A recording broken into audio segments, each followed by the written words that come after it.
I grew up in the inner suburbs of Melbourne. This is slightly different to there, and different people coming all the time. You see it through their eyes. Len and Pat Doherty have run the Mountain Valley huts in northwest Tasmania's Loongana Valley for almost 40 years.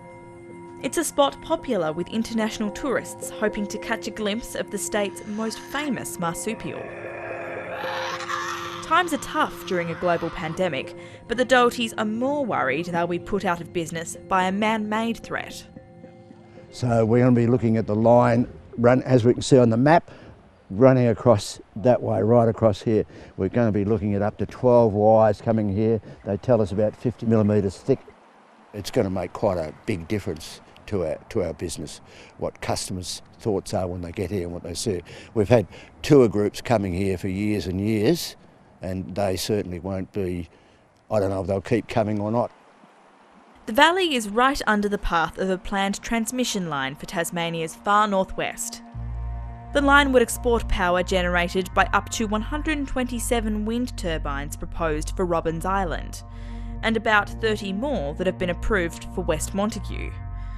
Then the plan is for the 170-kilometre transmission line to run from West Montague to Staverton so the power can be exported. The 55-kilometre stretch proposed to run through the Loongana Valley will be built, owned and operated by the state electricity provider, Tasnetworks. The proponents, UPC Renewables, will build the rest. We would start construction sometime later in 2022, subject to all of the approvals being in place. So, and that would involve starting construction on transmission lines. Neither the Robins Island turbines nor the transmission line developments have gone before any planning authorities yet. The West Montague part is progressing to a second round of approvals. The proponents say it's one of the best spots in the world for such a project and will inject $30 million into the state's economy. Reduction in power price for Tasmanians. The second is economic development through construction activities, potential industrial development. And the third thing is potential opening up of other industries within Tasmania. But some locals are very worried about the hundreds of hectares of forest that are set to be cleared to build the line. Heaven on earth, basically.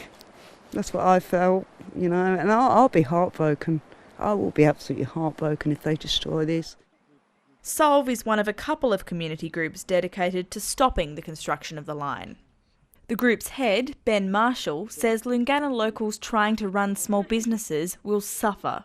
If we thought Tasmanians got something out of it, we'd live with it, you know. But what we found out is that there's nothing in this rotten project for any northwest Tasmanians. The transmission line that's slated to run through this area is being rolled out sooner than originally planned. That's because it would help support a second undersea power cable between Tasmania and Victoria called Marinus Link, something the Tasmanian government and its energy businesses want to become a reality as soon as possible. There are no clear answers on who would fund the $3.5 billion cable, but that's not stopping work to finalise the placement of the line. Tasnetworks will deliver your power from the power stations, along transmission lines, substations and down the power lines to you. We've received much feedback from the community about what they like and what they would like to change about our proposed route. We've taken that on board and we're now planning to release an updated proposed route in the coming weeks. The company says the line is vital to ensuring the state can fulfil its renewable energy potential.